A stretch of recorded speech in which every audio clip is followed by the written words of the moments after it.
Ito mga kababayan yung breaking news ngayon. Sandigan Bayan affirms dismissal of ill-gotten wealth case versus Marcoses. What? What? Imis din manabilyas naman na niya. Paktay na naman po ang hostisya.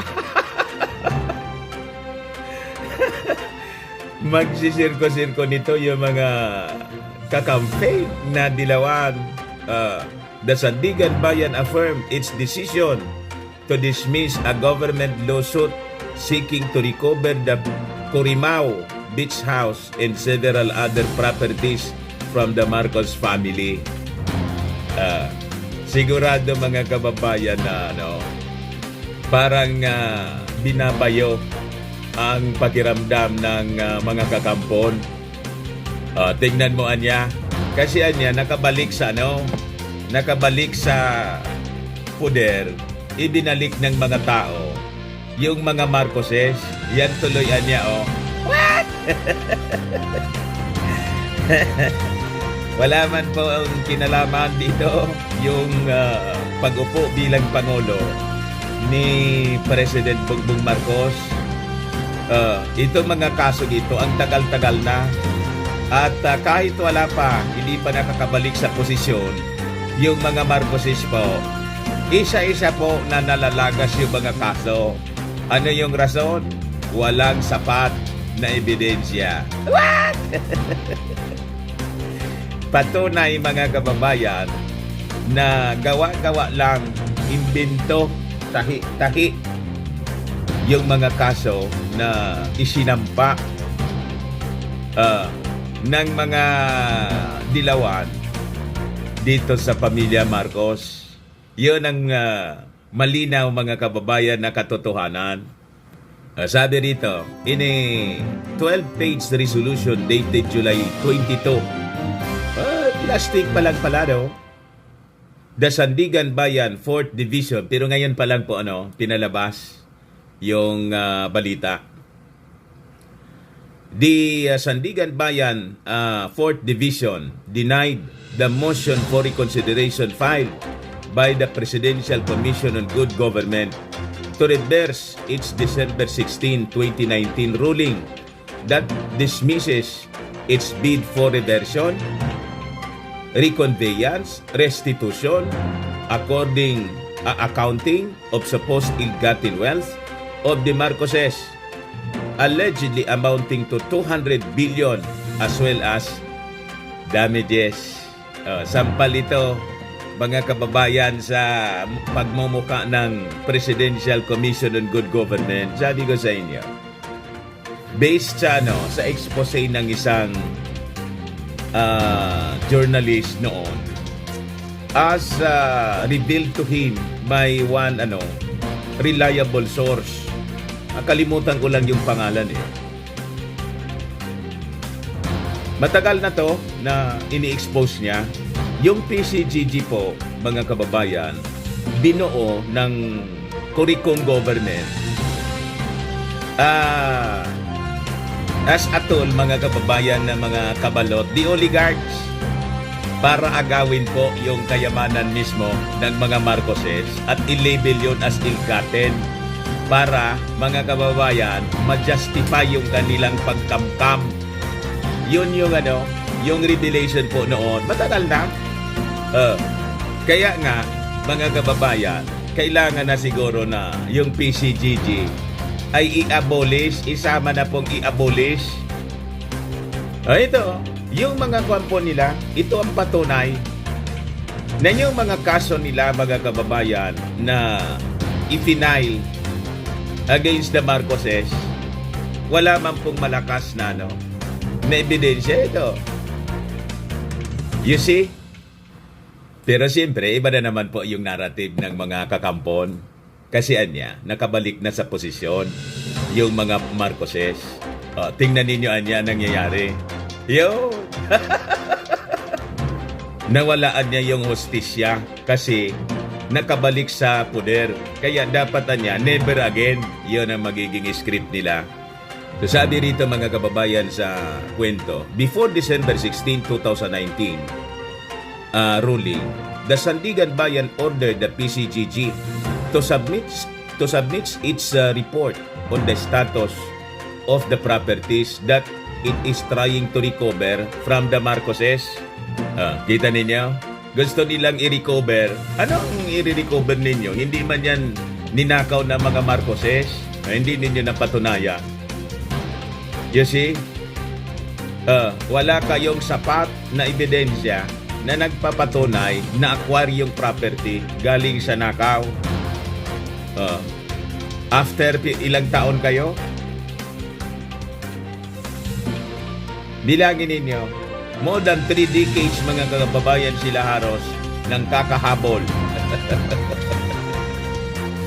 The court said, a sweeping dismissal of the entire complaint on the ground of the best evidence rule, the original document rule, is not warranted since many of the subject properties have long been recovered by the government.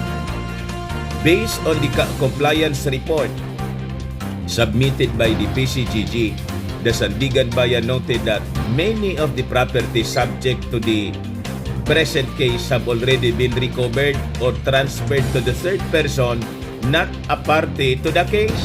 Kita ninyo? This include among other shares of stock under the IRC group of companies ceded to the government by virtue of a compromise agreement with Jose Campos in private in 1994. 226 pieces of sequestered art collections already turned over to the PCGG and presently under the custody of the Bangko Sentral ng Pilipinas for safekeeping. The Philippine Long Distance Telephone Company's 111,415 shares in the PTIC, which were disposed of in 2006 through the public bidding in favor of Metro Pacific Assets Holdings Incorporated for a price of 25.2 billion in the Marcos peso and dollar deposits in Security Bank in Trust Corporation in the amount of 934.6 million and $8 million respectively were released paid to PCGG in 1992 and remitted to the Bureau of Treasury for Agrarian Reform Fund. And based on the report, the Sandigan Bayan noted that only 4 properties have remained under the control of the Marcoses. The Corimao Beach House, registered in the name of Ferdinand E. Marcos. The house in Pandacan, Manila, under the full control and supervision of the Marcoses and registered in the name of heirs of Vicente Romualdez. The Batak Museum, which is under the control and supervision of the Marcoses, in the Batak Guest House, also under the control and supervision of the Marcoses. Sabi po ng Sandigan Bayan na binigyan nila ng pagkakataon yung PCGG to boost its case by submitting additional evidence. However, ito na, the anti-graft court said the PCGG failed to do so as the latter manifested in its compliance submitted on April 25, 2022 that all material and relevant documents and pieces of evidence for the instant case have already been presented during the trial. O, kita ninyo? So sabi rito, considering that the evidence already offered by the plaintiff during trial do not sufficiently establish its claims as to the properties mentioned above that are purportedly still within the Marcoses' control, the court is constrained to deny the plaintiff's motion for reconsideration dated December 29, 2019 as regard to the said properties, the Sandigan Bayan declared. What?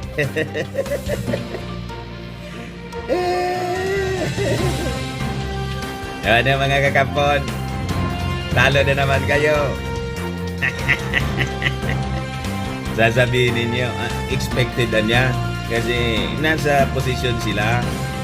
Ngayon, siyempre naman, yung influence ng mga Marcoses, lalong lumakas ngayon. What? Ayaw ninyong tanggapin na yung mga kaso po ninyo, gawa-gawa. Kaya hindi umubra sa husgado. Nang tingnan yung mga documents. You see? Nagkuhan pa kayo. Nag-petition pa kayo uli. Talo uli. Nag-motion for reconsideration pa kayo. Ngayon, talo. Napakalinaw. Sandigan Bayan affirms dismissal of ill-gotten wealth case versus the Marcoses. What? Sabi ng yung mga na-recover ninyo PCGG na account ninyo ng maayos. Yung iba din expose na ninyo. Hindi man yun inyo. Kinamkam ng gobyerno mga kababayan. Kaya sabi ni yung previous governor, sabi ni Mrs. Marcos, hindi niya kami nagnakaw. Kami ang pinagnakawan. Basta na lang pinagkukumpis kayo mga property, siniquester nila. Nilabel nila as sequestered property kasi suspected ill-gotten wealth na-acquire ng mga Marcoses through yung mga barkada, mga close friends nila, mga yung tawag noon, mga kababayan, cronyism. Usong-uso yun, yung term na yun. Iyan nga niya mga cronies, ang ibig sabihin po ng crony, yung close, very close friend. Yun ang niyang ginamit ng dating Pangulong Marcos para maitago yung mga properties na na-acquire sa pamamagitan niya ng pagnanakaw sa kaba ng bayan. What? So pinagsisequester nila, yun ang kwento niyan mga kababayan, para just to give you a background story.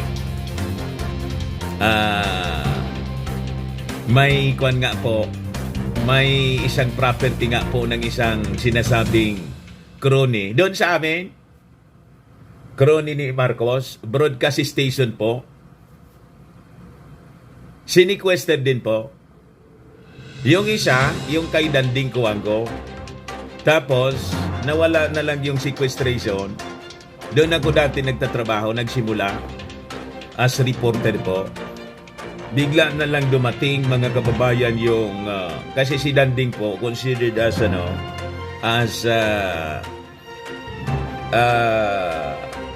crony ng dating Pangulong Marcos. Although si Danding Kuwango yun. Kasi ni Coricom, di ba? Pero friend of Marcos. Ayun. Tapos may isa pa na property, Benedicto yata yung may-ari. Broadcast station po. Sinequester din. Dalawang company yun sinequester na may kwampo doon. May branch sa amin. I-chismis ko sa inyo ngayon. Alam ba ninyo kung sino yung nagmana ng property yon? Si Damaso. Hindi ko nga po maintindihan kung bakit napunta kay Damaso. Ayan ang operator.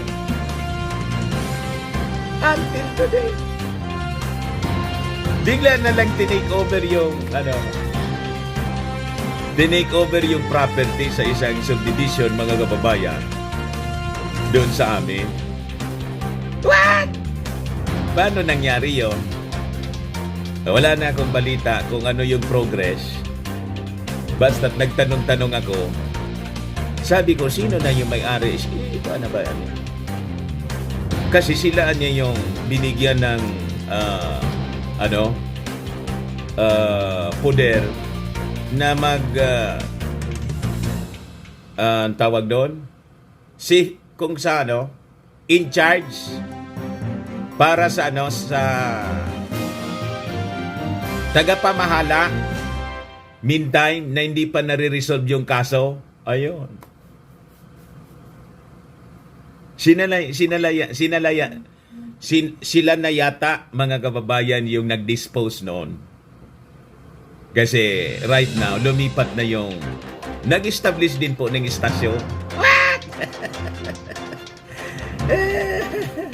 Ganon katindi po yung nangyari during the time of Marcos. And this time,